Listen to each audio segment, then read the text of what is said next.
ও সখা গো প্রেমে মোর দিও না ধরা, তুমি কোন শহরের মাইয়া গো লাগে উড়া ধুরা।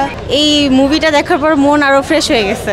মুভির সব কিছুই ভালো লেগেছে, মানে কাহিনী পাইনি খুঁজে, গ্রাফিক্স ডিজাইনগুলো কোনো কিছু আর কি ড্রামাটিক মনে হয়নি। ও সখা গো প্রেমে মোর দিও না ধরা, ধরা দিলে তোমার মন ভাঙা হবে গুড়া গুড়া, তুমি কোন শহরের মাইয়া গো লাগে উড়া ধুরা, তুমি কোন শহরের মাইয়া গো লাগে উড়া ধুরা। এই মুভিটা দেখার পর মন আরো ফ্রেশ হয়ে গেছে। কোন স্ক্রিপ্টটা বেশি ভালো লেগেছে?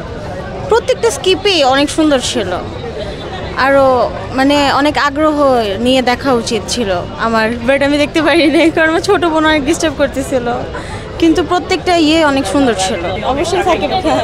জাহিদ খান কেন ফেভারিট? জাহিদ খান কেন ভালো লাগে? উনি ডিগবাজি দেয় ডিগবাজি দিলে তো ভালো লাগে। না, সাকিব খানের কোন কোন জিনিস আপনাকে মুগ্ধ করে বা ভালো লাগে? ওনার প্রত্যেকটা জিনিসই মুগ্ধকর, ভালোই লাগে।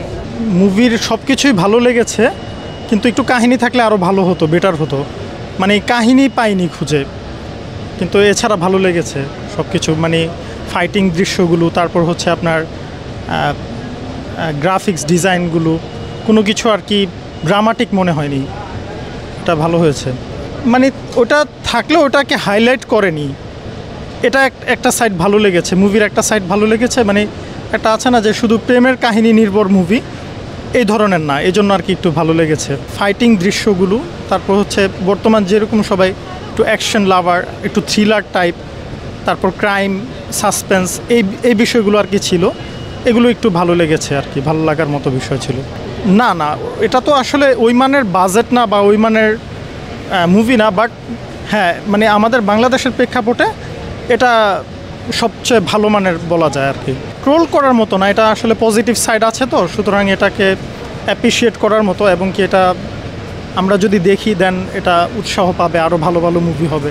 না, ওর যে ট্রান্সফরমেশনটা বর্তমানে রিসেন্ট যেটা আমরা দেখতে পাচ্ছি, যে ফিট থাকা, মানে নায়কের যেই বৈশিষ্ট্যগুলো থাকা দরকার, নিজেকে নতুন লুকে আনা, প্রেজেন্ট করা দর্শকের কাছে, এটা অবশ্যই এন্টারটেইনিং ব্যাপার। এবং কি এখানে আমরা ওর তো মানে সাকিব খানের কোনো মুভি তো নর্মালি সবাই ইগনোর করতো বা দেখতো না, অনেক একটা পার্ট দেখতো না দর্শকদের, আবার একটা পার্ট দেখতো।